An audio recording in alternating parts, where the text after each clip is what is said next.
Well, most people like to wait for crisis or breakdown or trauma or disease or diagnosis to finally make up their mind to change. My message is, why wait? So you can learn and change in a state of pain and suffering, or you can learn and change in a state of joy and inspiration. I like the latter, and more people are getting that.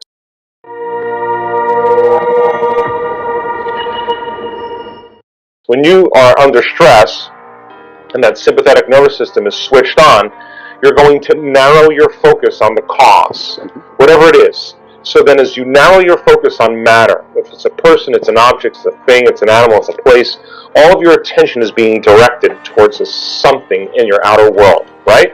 So then where you place your attention is where you place your energy.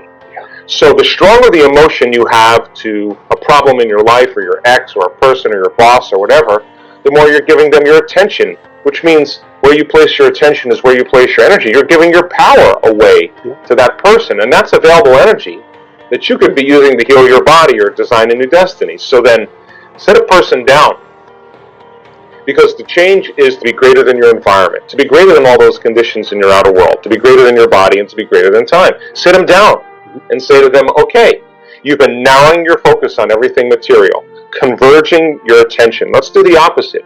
Let's diverge your attention. Let's open your attention. Instead of focusing on matter, focus on nothing. Open your awareness to the field, to space. And if you open your awareness to the field and space, in the beginning it takes a little practice, but when you begin to sense space, you're no longer thinking or analyzing. And if you're not thinking or analyzing, you start to change your brain waves and slow them down. So then if you keep doing this, sooner or later, you're going to take your attention off your body. And you're going to go from somebody to nobody. You're going to take your attention off the people in your life. And as you lower the volume to those emotions, you're going to go from someone to no one.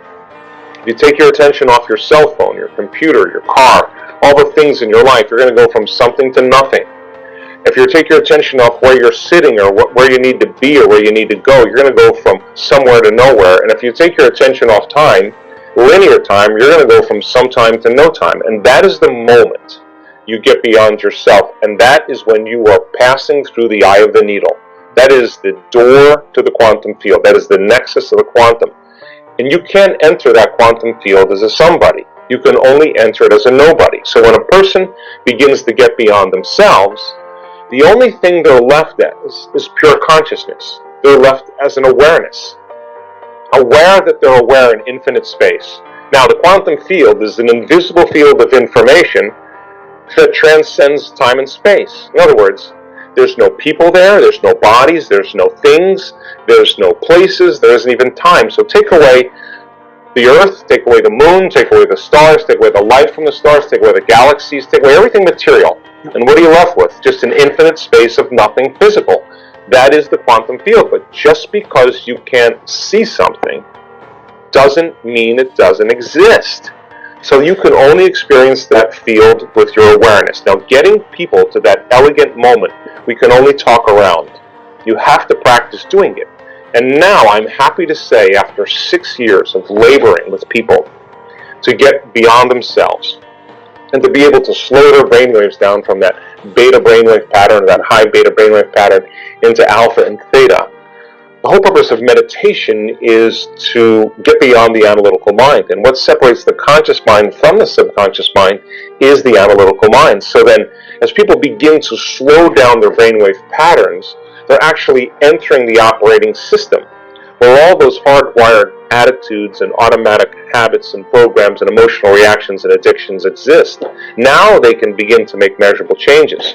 So then if you take a group of people and you work with them to get beyond themselves, there's going to be an enormous amount of chaos that's going to be created in the brain and the body, and they're going to want to quit, and they're going to give up, and they're going to get frustrated. But if I give them another opportunity, they're going to do it again. If I give them another opportunity, sooner or later, they're going to finally surrender. And when they do, they're going to connect to that field. And it's the most familiar, unfamiliar feeling you'll ever have. It's a level of coherence or order, because as you get closer and closer to that field as an awareness, you experience greater and greater degrees of oneness and wholeness and less separation. So if you feel less separate from your dreams, then you feel like you already have them. You're no longer in want or lack. you feel whole. And when you feel whole, you can't want because you feel like you have everything. And that is the perfect place to create from. And so we've worked, Michael, so hard in helping people to get to these points. And I'm so happy to say that when we're doing these week-long events now, I never, ever in my life thought I'd be witnessing what I'm witnessing in terms of changes in health and mystical experiences. And you can't tell me now you're too old to do this. You can't tell me that now. You can't tell me you're too sick to do this. You can't even tell me that, because I've seen all kinds of ages and all kinds of sick people really reverse some very serious health conditions. You can't tell me you had a turbulent past and you can't change, because I've seen some people with some really turbulent pasts get beyond it. I've seen people that were out of shape, overweight, underweight, vegetarians, carnivores. I've seen it happen in all different sizes, shapes, and people. And the beauty behind it is that it's inclusive, and it's happening more and more. We teach people that very simple meditation of finding the elegant sweet spot of the generous present moment. That when they get beyond their body, their environment, and time, and they become pure consciousness, they have to be in the present moment to do that. Now, there's a formula for that as well, and if you can go and check out some of the meditations, but we teach people the basis of how to get there. Heart coherence is another way to begin to slow your brainwave patterns down. When you're feeling with your heart, I always say the brain thinks but the heart knows. When you're feeling with your heart and you're trusting the intuition of your heart, that's because your energetic field is tapping into information, and your heart becomes the compass for you to know. So then when you lead with your heart in your life, it's very different than leading from any other place. So if you're going to believe in a future that you're creating with all of your heart, it better be open and activated. So heart coherence is another way. We have certain breathing techniques that we teach people that help to slow their brainwave patterns down to get into that place. But I mean, there's many ways to go about it, but the key is that you do it. Because if you don't do it, you're probably not going to experience the benefits. And just like any skill or any habit, in the beginning it takes a lot of conscious effort, but then once you get good at it, then you can do it automatically. And we have people in our work that we've measured their brain wave patterns. They can change their brain waves in 4 seconds, 5 seconds, 9 seconds, 12 seconds. It's not like, hey, I'm getting to the quantum field before you. It's more like, I know how to do this. I've been doing it. I know how to get there. It's a skill. And that becomes highly effective and important when you're at a balance and you need to make your way back to balance. Our community just naturally says, excuse me, I'm going to take a few moments and get centered here. So many people confuse self-love with pleasure. And they think that when they feel pleasure, that's love. No, that the more whole you feel, the less need for pleasure you'll have. The less whole you feel, the more you're attached to things that are going to stimulate you and create pleasure. So then how is self-love born? You have to come up against the end of your emotional belief. You have to come to the very point where you don't think you can go any further, that you've reached the end and you don't believe that there's anything beyond that. And then you have to step out a little further and go a little further than where you thought you could go. Every time you do that, something awakens in you. You have more respect for yourself. You have more respect for life. You have more respect for others because you realize that change isn't that easy.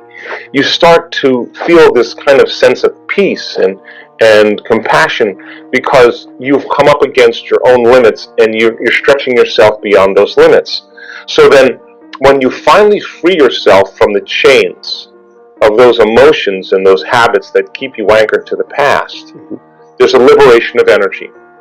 And that liberation of energy is the body going from particle to wave, from matter to energy. And that energy that's being released, the body starts to feel what we call joy or love or freedom.